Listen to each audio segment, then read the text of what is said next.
Pagkatapos ng laban, nagpa siya si Jinho na tingnan ang mga alaala ng Ice Witch dahil may kakaiba siyang sinabi sa laban.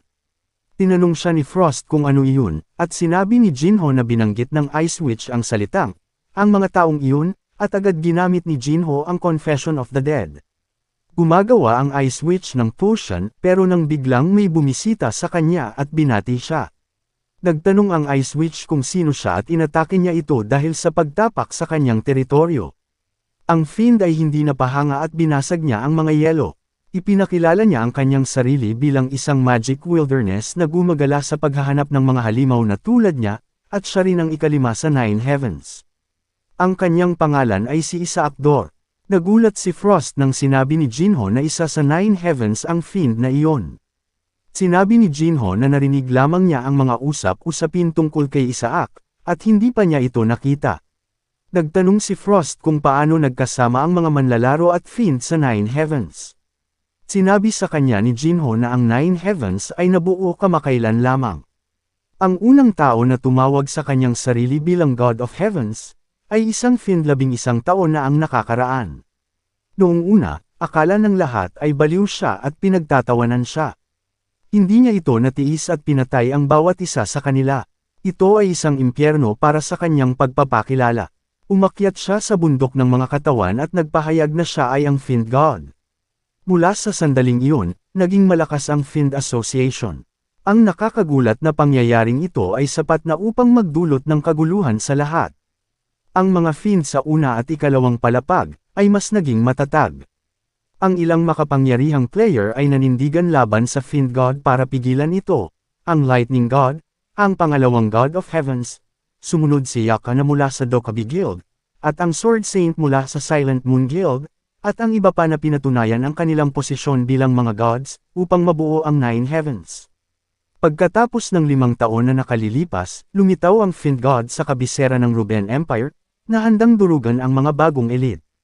Masyadong mahagupit ang kanilang laban, ngunit ang Fiend God ay masyadong makapangyarihan, at nahihirapan sila sa pakikipaglaban sa kanya. Sa huli, ang 4 sa Nine Heavens ay sabay-sabay na umatake sa Fiend God.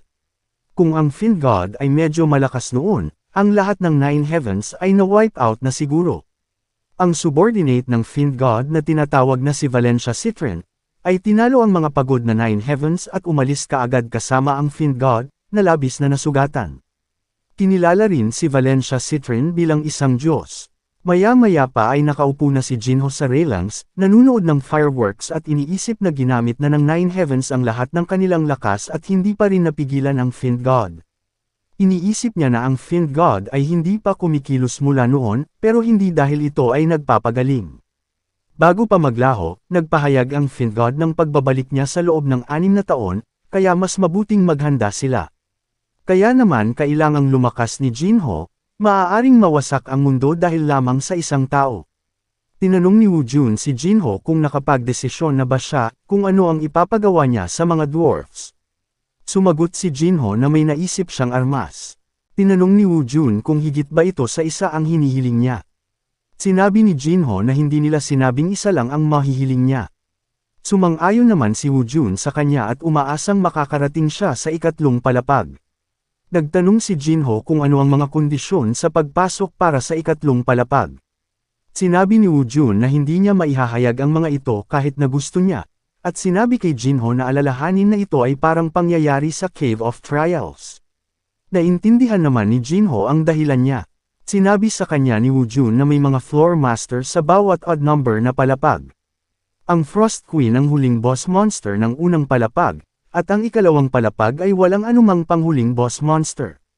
Iniisip ni Jinho kung ano ang magpapahintulot sa kanya na makapasok sa 3 palapag. Mayroong ilang mga manlalaro na natugunan ang mga kondisyon sa pagpasok para sa 3 palapag, ngunit wala silang nagawa dahil sa environment doon. Nagtanong si Wu Jun kay Jinho kung nasa kanya pa rin ba ang Horizon Edge. Kinumpirma ito ni Jinho na nasa kanya. Pagkatapos ay iminungkahi ni Wu Jun na dapat niyang bisitahin si Duke Schubert, na isa sa 2 powerhouse sa Empire. At nang biglang, nakakuha sila ng isang bagong anunsyo na inilabas mula sa 2 palapag, kung saan inihayag ng administrator na si Wraith, na ang mga shop ay magbubukas sa sunod na linggo. Sinabi ni Jinho na ito ang unang mensahe na nakuha niya at nagtanong kung bakit ganoon ang tunog ng administrator. Sinabi ni Woojun na ganoon ang kanyang personalidad, at nagtanong kay Jinho kung ilang player points ang mayroon siya. Sinabi ni Jinho na mayroon siyang mahigit 8,000 player points. Sinabi ni Woojun na masyadong maliit iyon, dapat ay mayroon siyang hindi bababa sa 20,000 player points kung gusto niya ng mas magandang item. Nagtanong si Jinho kung alam ni Woojun ang iba pang mahusay na pamamaraan para sa pagkuha ng mga player points. Iminungkahi ni Woojun na tingnan niya ang matching forum na nakapaloob sa community tab. Kailangan nang umalis ni Woojun at muling nagpasalamat kay Jinho sa kanyang tulong. Sinabi ni Woojun na sa susunod na magkikita sila, ay dapat silang mag-usap ng hindi masyadong formal dahil magkalapit naman ang edad nila. Awkward na tumawa si Jinho, at iniisip na mas kaedad niya ang papa niya. Tumalon si Woojun mula sa rehas at naglaho ng may kislap ng liwanag. Nagulat ang dwarf leader na humihiling si Jinho ng napakaraming item, pero pumayag siyang kumpletuhin ang kanyang kahilingan. Inutusan niya ang lahat na sindihan na ang pagan. Matapos mag-apoy ang pagan, nagsimula ang dwarf leader at ang iba pa sa kanilang trabaho. Nagpasya si Jinho na tingnan ang matching forum, ngunit kailangan niyang magbayad ng 500 player points para mabuksan ito. Pinigilan siya ni Frost, na nagsasabi na ito ay masyadong magastos. Sinabi ni Jinho na wala siyang makitang ibang option sa forum kundi ito, kaya binuksan niya ang matching forum. Mabilis siyang na-transport sa arena kung saan may iba pang mga player. Mabilis na naunawaan ni Jinho na ito ay isang arena. Nagtanong si Frost kung ano ang arena. Ipinaliwanag ni Jinho na may opsyon dito upang maging anonymous, at ito ay isang system upang makakuha ng mas maraming player points sa pamamagitan ng pag-challenge sa ibang mga manlalaro. Kung mas mataas ang antas ng manlalaro at ang ranggo na hinahamon mo, mas maraming player points ang iyong makukuha kapag natalo mo. Dahil kailangan ng shop ng hindi bababa sa 20,000 player points sa magandang item, nagpasya siyang i-challenge ang isang manlalaro. Isang player ang natuwa sa kanyang winning streak at nakahanap ulit ng kalaban. Ang profile ng kalaban ay 0 matches, at naisip niya na siya ay mananalo kaagad ng mabilis laban sa newbie. Nagsimula ang labanan, ang kanyang kalaban ay si Jinho, na malayo ang kanyang pagkakakilanlan sa profile. Tuwang-tuwa ang manlalaro na makakakuha ulit siya ng maraming player points. Naglabas siya ng kutsilyo at nagsimula na ang countdown. Desperado siyang matapos ito ng mabilis. Mabilis siyang kumari pa ng takbo patungo kay Jinho, na nakatayo at pinagmamasdan lamang siyang papalapit. Habang papalapit ang player, mabilis na naiwasan ni Jinho ang kanyang atake at pinatumba siya sa lupa ng isang suntok. Isa-isang tinalo ni Jinho ang lahat ng mga manlalaro, at inakusahan si Jinho ng pandaraya. Ang mga manlalaro ay natalo sa iba't ibang armas na ginamit nila, at hinihiling sa administration na aksyonan ang bagay na ito. Isa sa mga manlalaro ang lumaban at sinalakay si Jinho, pero mabilis na naiwasan ni Jinho ang pag-atake.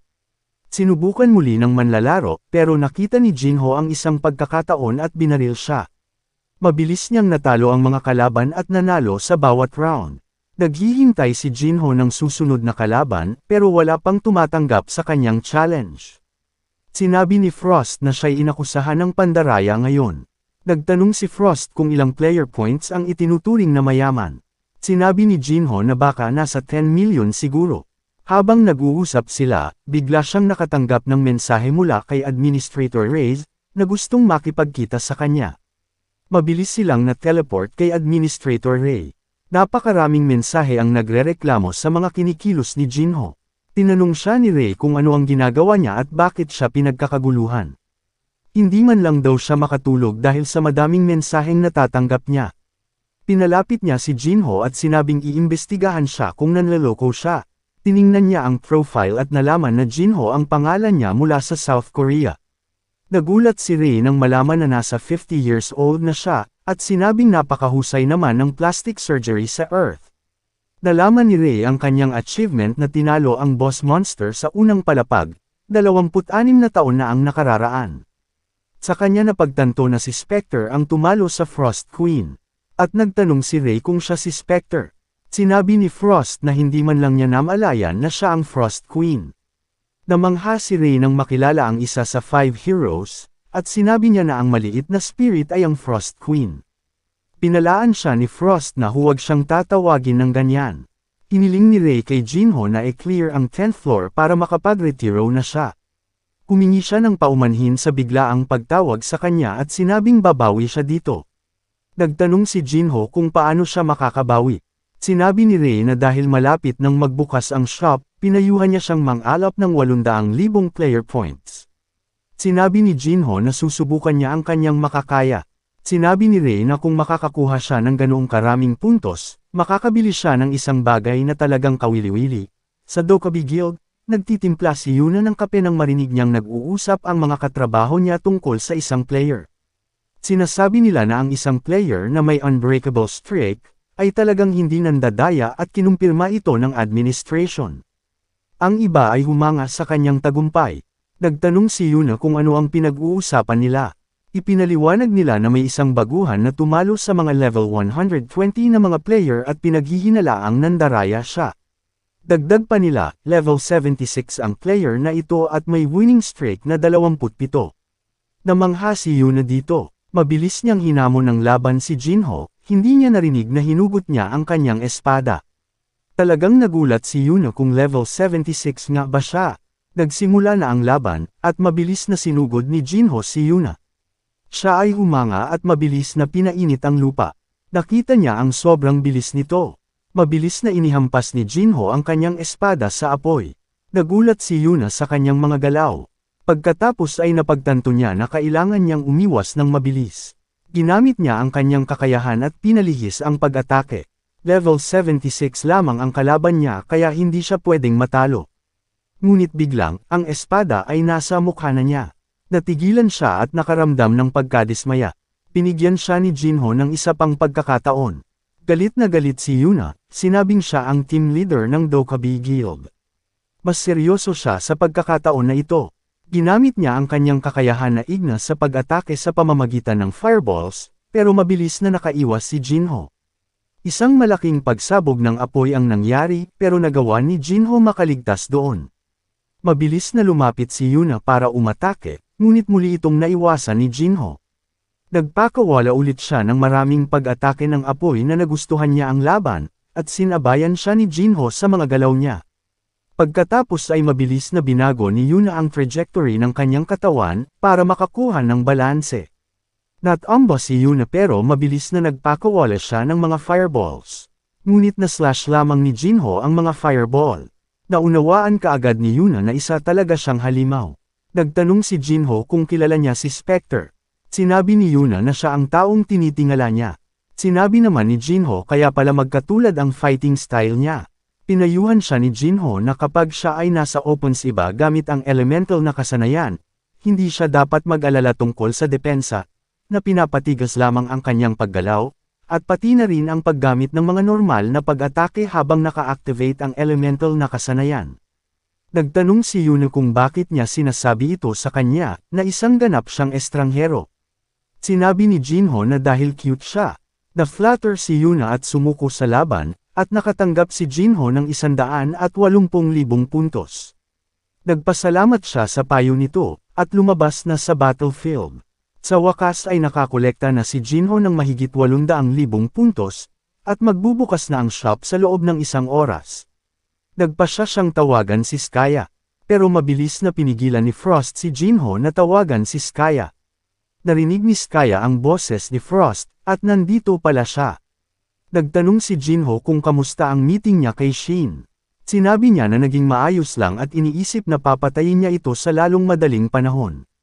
Nagtanong si Jinho kung ano ang nangyari doon. Tinago ni Frost ang kanyang presensya kay Skaya. Ipinahayag ni Skaya ang kanyang pagkadismaya dahil sa pagiging bastos ni Shinan. Hiniling sa kanya ni Jinho na sabihin sa kanya ng detalyado, nang pumunta siya sa Dokkaebi Guild, nagpakilala kaagad si Shin bilang controller ng space. Hiniling ni Shin sa kanya na huwag i-post ang kanyang mga hunting activity sa community tab. Nagtanong si Skaya kung bakit. Sinabi niya na kakagising niya lang mula sa kanyang pagkayelo na estado, at gumagala at nangangaso siya ng mag-isa, at ipinapakita niya lamang ang kanyang lokasyon sa pamamagitan ng community tab, upang puntiryahin siya ng mga fan. Sinabi ni Skaya na manatili siyang mababa dahil mahina siya. Sinabi ni Shin na oo, kung hindi ay mamamatay siya. Nagtanong si Skaya kung nagtatanong ba siya o nag-uutos. Sinabi ni Shin na pareho. Ipinaalala ni Shin sa kanya na hindi ito ang mga magagandang araw kung saan isa siya sa pinakamalakas at sinabihan siyang mag-ingat. Nagtanong ang assistant kay Skaya kung nasiyahan siya sa tsaa. Sinabi ni Skaya na hindi ito masarap. Pagkaalis niya, nagtanong ang assistant sa guildmaster kung ano ang ginagawa niya. Na pinapaalala sa guildmaster na anuman ang mangyari, si Skaya ay nakatala na sa libro. Sinabi ni Shin na totoo ang sinabi niya. Sinabi ng assistant na mas mataas ang posisyon ni Skaya kaysa sa kanya. Ikinumpara ni Shin ang level ni Skaya sa level ni Yuna na medyo mas mataas. Nagtanong si Shin kung sinabi niya kay Yuna na imbitahan si So Jinho sa susunod na pagsalakay. Sinabi ng assistant na naghihintay siya ng tamang pagkakataon para imbitahan ito. Sinabi ni Shin na hindi naman kailangang magmadali, at magiging masaya ang lahat ng ito. Galit na galit si Skaya, at halos hindi niya mapigilan ang kanyang galit. Sinabi ni Jinho na totoo lahat ng sinabi niya. Sinabi ni Skaya na kung hindi lang sila na-freeze, mas maganda na sana ang posisyon nila ngayon. Sinabi ni Jinho na sa sandaling ganap na pinakamalakas siyang muli, siya ay pupunta kay Shinan at tuturuan siya kung paano gumalang sa mga nakakatanda. Uminahon si Skaya at nagtanong kung bakit siya tumawag sa kanya. Sinabi ni Jinho na mayroon siyang isang kahilingan. Pinigyan siya ni Jinho ng isang metal bracelet at hiniling sa kanya na gumawa ng enchantment dito. Sinabi ni Skaya na kaya niya, pero matagal at magiging hassle ito. Sinabi ni Jinho na bilang kapalit, ibibigay niya ang Lick Magic Book. Sinabi ni Jinho na ni-review na niya ito, at makakatulong ito para sa kanya. Mabilis na sinubukan ni Skaya na agawin ito, ngunit sinabi ni Jinho na ibibigay niya ito kung makakapaglagay siya ng 3 spell sa bracelet. Sinabi ni Skaya na aabutin siya ng 1 buwan, pero kaya niya itong gawin. Nang umalis na si Skaya, si Frost ay nasa sahig at nanlulumo. Nagtanong si Jinho kung ano ang nangyari sa kanya. Sinabi ni Frost na nag-attach si Skaya ng location tracker sa kanya, para hindi siya makatakas. Sinabi ni Jinho kung mangangako siyang makikinig sa kanya, buburahin niya ito gamit ang Watchguard of Darkness.